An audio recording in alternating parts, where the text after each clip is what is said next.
You have to have gloves on. You have to have the clothes on. You got to have a face mask on and a headpiece. It's an unsafe process. You're reaching into heat that's 2,000 degrees. The smoke will just kill you. I mean, it's just barreling out black. It's dangerous.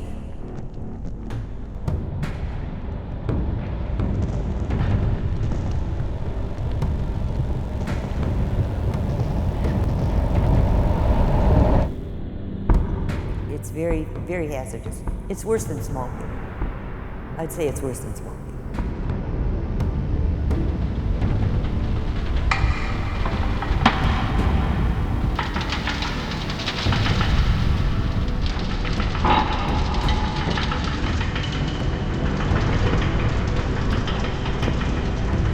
It's a dance. It's the Rat-Poo dance. It's almost like a primitive, exciting thing.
We just keep going back, you know. I Rat-Poo just about every Sunday faithfully. It's my, it's my, I better not say that, it's my religion. My name is Barb Gibson, and I work in ceramics. We're on 6 Mile in Livonia. This is my home, and this is where my studio is, in the basement. And I have loved Livonia all these years. I do.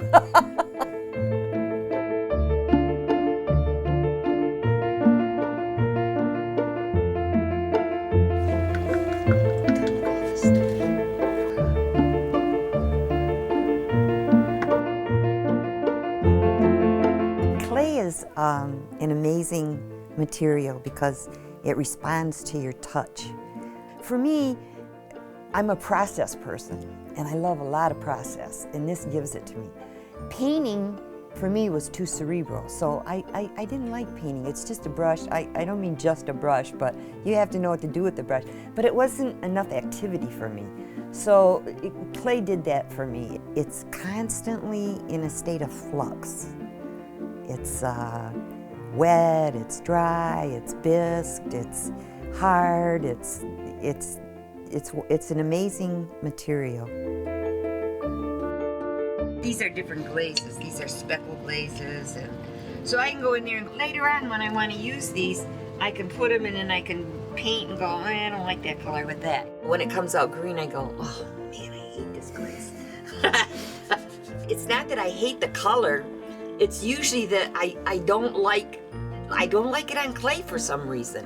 Or it keeps coming out of the raku kiln green, even if I put red on it. And I go, what is this? So it shows lack of control in what I'm doing with this particular glaze.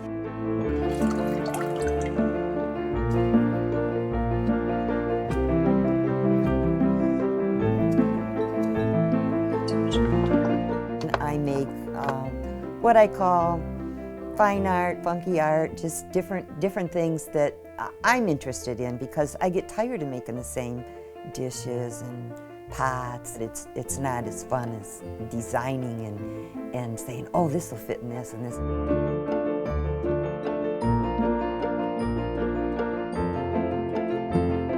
The last couple of years I've been working in bones, and everybody, you know, a lot of times freaks out about that, but I laugh and say that's my contribution to recycling. Bones are beautiful. It's, for me, it's like seeing, I love a building before they put the skin on it. I love the skeleton structure of the building before they cover it all up, you know? It's beautiful, and you can see it all. And that's the same thing with a lot of pieces that I work in.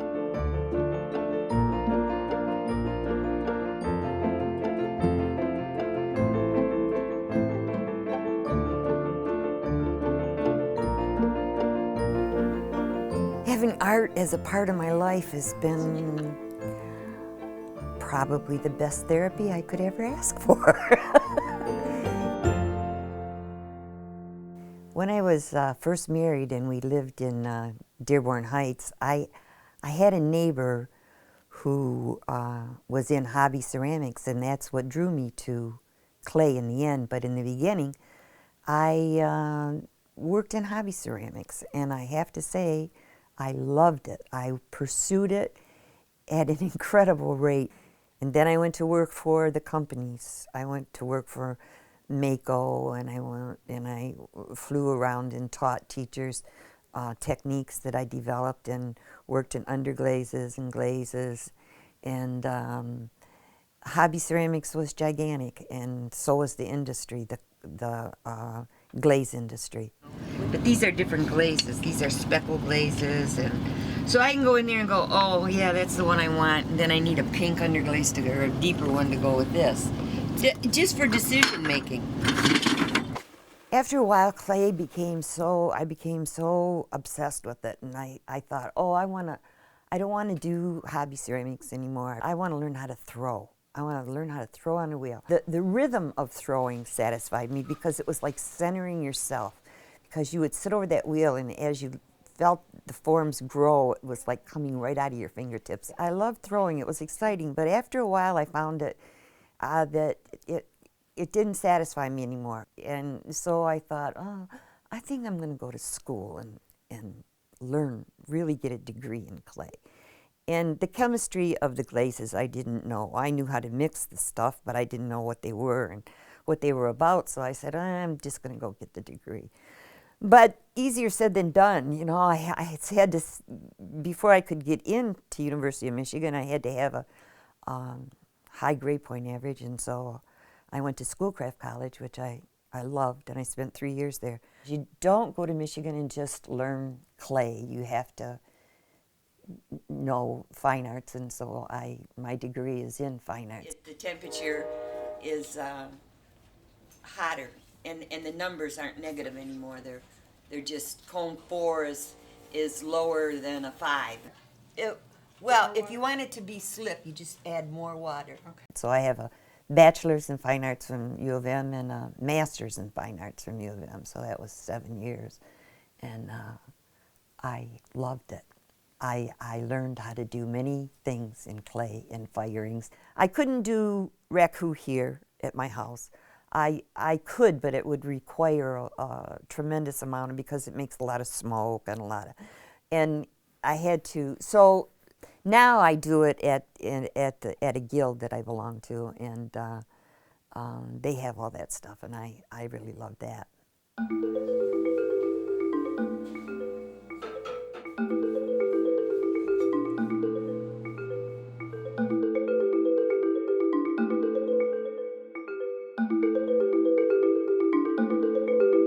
We're at the Village Potters Guild, which is a tremendous place. Guilds are all over.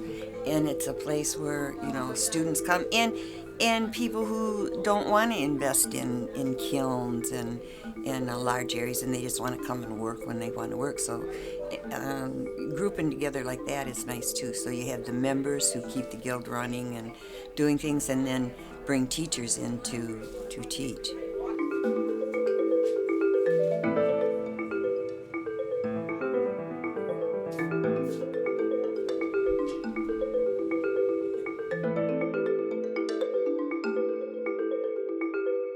This is the glaze room where people come and they wax the bottoms of the pot so they don't stick to the kiln shelves.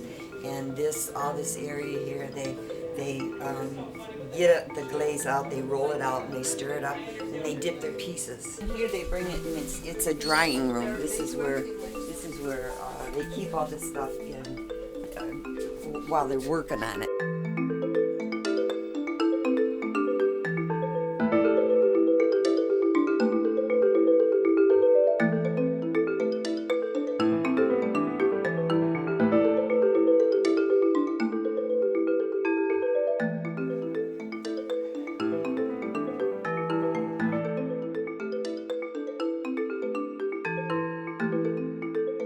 If I make a pot and then I want to glaze it, I can come over here and look at this line up here would be the original. And then as you go down, this is mixed with whatever this glaze is, and it goes all the way across. And this is mixed with another one, and it just goes all the way back and forth.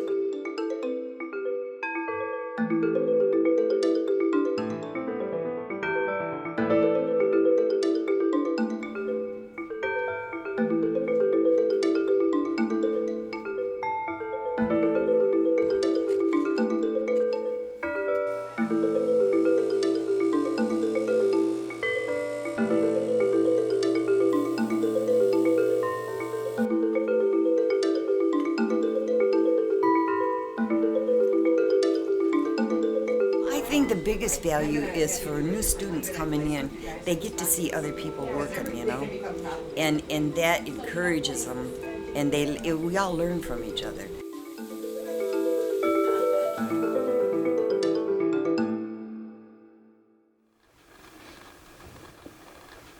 They call everything potting, but it's not. Or if you're a potter, you just throw. That's not true. You can sag the piece into a mold, into a plaster mold, and do it that way. You can lay it over the top of something. There's a lot of ways to hand build. And there's so many kinds of clay. There's so many. There's so many types of clay bodies. There's raku clay body. There's heavily grog, there's brown, there's white clays, there's porcelain clays, and different parts of the country have different clays. I think the different types of firings and the different types of kilns are extremely interesting. Like most gas kilns we use for, we can use them for oxidation, but we use them for reduction too.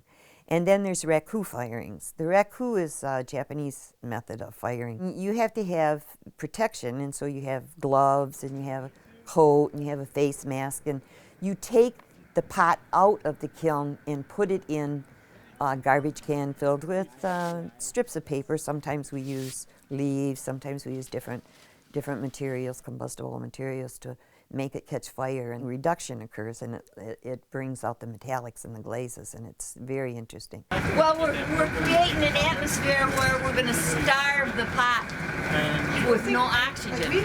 So to do that, you know, we'll put it in and close the lid so it smokes. and the pot's looking for oxygen, you know.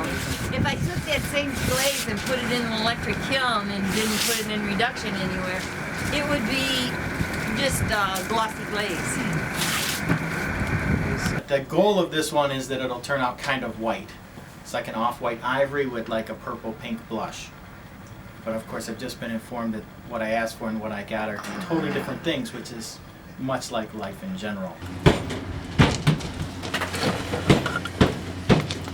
Here in a moment. When it's quite this windy. This one turned out, let me see, green! One of our piece. Well, I guess I got a little blush. We don't We like both green. really like it a lot. This is raku. The thermal shock of the clay, pulling it out of a red hot kiln and putting it in a pit in a garbage can, you get a lot of cracking. I decided one day, well, I'm not going to pitch on my stuff just because it's got a crack. I'm going to fix it. So I use hot glue gun and I put the design all the way down the crack, and then I put gold leaf over the top and feather it off. You know, I always say when people get preconceived ideas of things in clay, it's probably not a good idea, because the clay coming out of the kiln, if you glaze it different, you know, me and you and Nate can put on green, a green glaze, and when it comes out, we got, you know, he'll love it and I'll hate it, and we all put it on different. A little heavier, a little, and it depends on what it's in. If it's in reduction or oxidation, and all kinds of stuff like that, has a real profound effect on it. So when people get their pieces out of the kiln, they go, "Oh, I hate that. That's not what I wanted." And so I always tell my students, don't do that. Just accept what comes out of the kiln until you can control it, you know. But don't say, "Oh, I hate this. It's not what I wanted." We get too caught up in all this stuff has to be perfect and, you know, all this.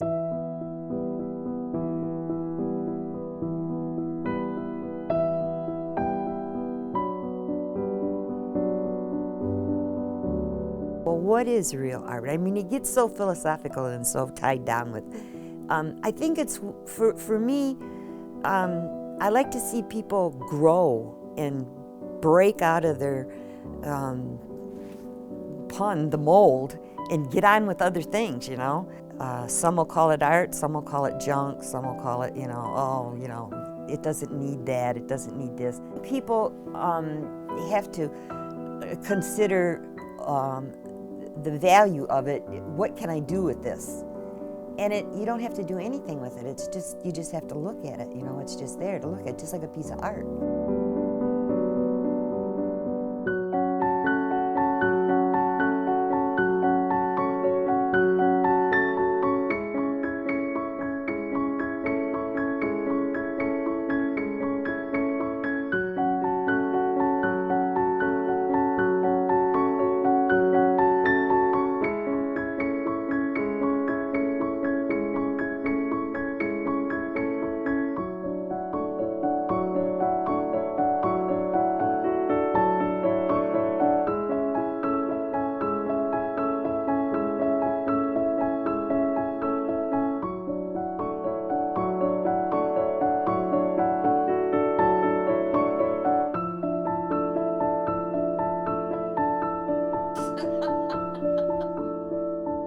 Clay is an amazing material.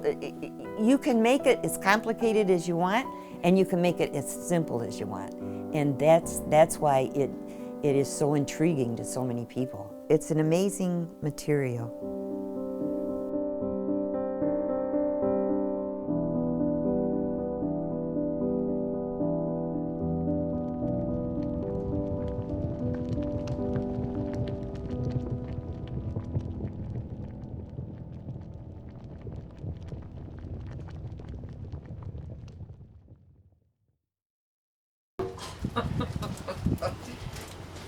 The end.